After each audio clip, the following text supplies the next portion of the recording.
नमस्कार। बड़े सौभाग्य की बात है कि आज हम फिर संभावनाओं के देश सोमालीलैंड जा रहे हैं। दुबई से सोमालीलैंड के लिए दुबई एयरपोर्ट टर्मिनल 2 से प्रतिदिन एक फ़्लाइट जाती है। एयरपोर्ट टर्मिनल 2 बजट एयरलाइंस खासकर फ़्लाइट दुबई के लिए समर्पित है। वेटिंग रूम से होते हुए अब हम फ़्लाइट पर बोर्डिंग के लिए जा रहे हैं। फ्लाइट में जब हम बोर्डिंग कर रहे थे तो इसके दूसरी साइड से एक पर्सन जो कि हैंडीकैप थे और व्हील चेयर पे बोर्डिंग कर रहे थे, इसलिए हमें ये वक्त मिल गया कि हम आप लोगों को फ़्लाइट को बाहर से इतनी नज़दीक जा कर के वीडियो ले सकें। वैसे ये एक छोटी फ़्लाइट है और इसके अंदर 162 इकोनॉमी क्लास की सीटें हैं, जबकि 12 बिजनेस क्लास का सीट है। ये दुबई से हरगिसा की डिस्टेंस जो सीट पर लगी हुई टेबलेट हमें बता रहा है वह है 2116 किलोमीटर। बड़े मज़े की बात ये थी कि जब हम टर्मिनल 2 से फ़्लाइट टेक ऑफ करने लगा तो ये एक बस की तरह चलते हुए टर्मिनल 3 पे आया, उसके बाद टेक ऑफ किया। हालांकि मतलब ये मेरा पहला एक्सपीरियंस था कि पूरा रनवे, इवन कि पेट्रोल पंप भी, पेट्रोलिंग पंप नहीं, पेट्रोल का टैंक हम देखते हुए आए हैं। सुबह के 9:10 और फ्लाइट अभी अभी टेक ऑफ किया है। चूँकि ये मॉर्निंग का टाइम है इसलिए नीचे की सारी चीज़ें साफ साफ दिख रहा है। यह फ्लाइट ओमान होते हुए जा रहा है, इसलिए ज़्यादातर जगहों पर हमें रेगिस्तान और पहाड़ ही दिखाई दे रहे हैं। लगभग 3 घंटा हवा में रहने के बाद यानी यात्रा करने के बाद हम पहुंच रहे हैं सोमालीलैंड की राजधानी हरगिसा में।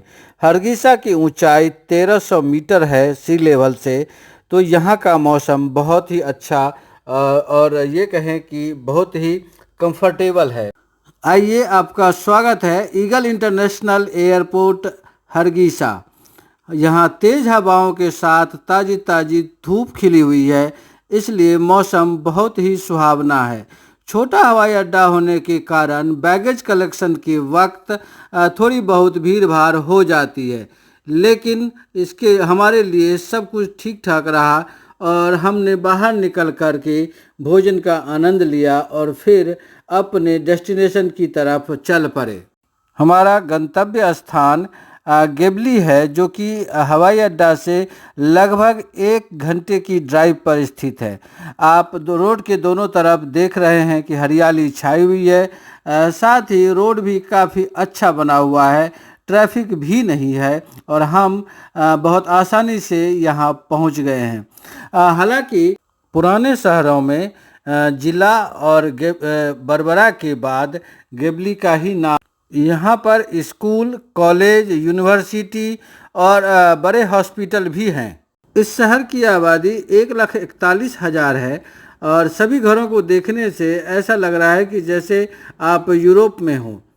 यहाँ सिर्फ एक ही प्रॉब्लम था कि जब हम सुबह में उठे तो वॉशरूम में पानी की फ्लो बहुत कम था, इसलिए हमने होटल स्टाफ से एक बाल्टी मंगवाई और फिर स्नान किया। भगवान की कृपा से मुझे यहाँ पर एक भारतीय परिवार ने नाश्ते पर आमंत्रित किया था। अब यहाँ पहुँच कर के बहुत ही अच्छा लग रहा है।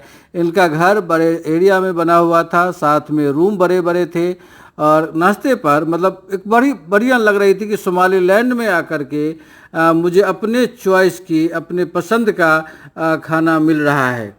गेबली शहर की यात्रा मेरी बहुत छोटी थी और मेरा अगला गंतव्य स्थान बरबरा है, जिसको लेकर के मैं काफ़ी उत्साहित हूँ। तो चलिए बरबरा हम आपको अभी दिखा रहे हैं। बरबरा अब इस देश का सबसे फास्टेस्ट ग्रोइंग सिटी है। एक साल पहले जब मैं यहाँ आया था तो मैंने वीडियो बनाई थी बरबरा द बीच सिटी, क्योंकि उस वक्त मुझे बीच के अलावा कुछ ज़्यादा अच्छा नहीं लगा था। लेकिन इस बार नज़ारा बिल्कुल बदला हुआ है। मतलब यहाँ देखें कि सुपरमार्केट खुल चुका है, नए नए पेट्रोल पंप बन चुके हैं। पेट्रोल पंप में जो नीचे की ज़मीन सब थी वो सब कर्व स्टोन लग गया है। मार्केट में अभी समझें कि हर चीज़ उपलब्ध हो गया है। तो ये एक साल में इतनी ज़्यादा तरक्की किया है इस शहर ने कि बहुत ही ज़्यादा आकर्षित करती है लोगों को। हरगिसा पहुंचने पर मैंने एक बहुत दिलचस्प दृश्य देखा। जैसे कि अपने यहाँ गाय या भैंस आपका रास्ता रोक लेते हैं, उस तरह यहाँ पर ऊंट जो है वो आपके रास्ते को रोकता है। अभी आप देखेंगे पूरे झुंड में ये कैमल जा रहे हैं, और जब ये जा रहा होता है तो पुलिस दोनों तरफ से इसके खड़े होते हैं, सिक्योरिटी के दूसरे लोग भी खड़े होते हैं, और आपको हर हाल में यहाँ पर रुकना पड़ेगा। यह एहसास हुआ कि प्रशासन मजबूत स्थिति में है। हमने अगली सुबह नाश्ता करने के बाद हरगिसा के इंडस्ट्रियल एरिया को देखने के लिए गए, और यहाँ देख करके, जैसा कि मैंने कहा, इस शहर देख करके मैं बहुत खुश हुआ था।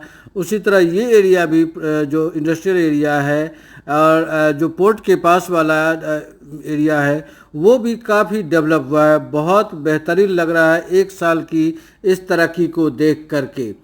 खैर, मेरी ट्रिप भी बस यहाँ पर 2 दिन का ही था, और हरगिसा के हमें लौटना था। तो हरगिसा में लौटने के बाद हमें गल्फ स्टार में निमंत्रण मिला था दिन का खाना खाने के लिए। तो आइए यहाँ देखते हैं।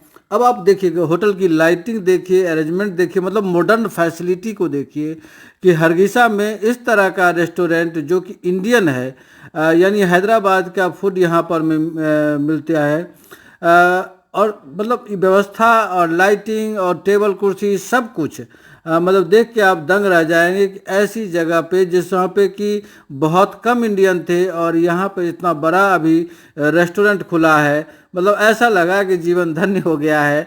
काफ़ी खुशी महसूस हो रही है। मैंने यहाँ के जो लोकल लोग हैं उनको भी देखा कि वो डिफरेंट टेबल और लाइटिंग की वीडियो बना रहे हैं।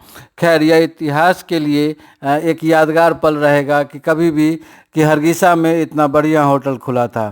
अब वक्त हो चुका है इस शहर को भी छोड़ने का, और हम जा रहे हैं एयरपोर्ट के लिए कि हमें अब दुबई लौटना है। फिर मिलते हैं किसी खूबसूरत जगह पर, तब तक के लिए अलविदा।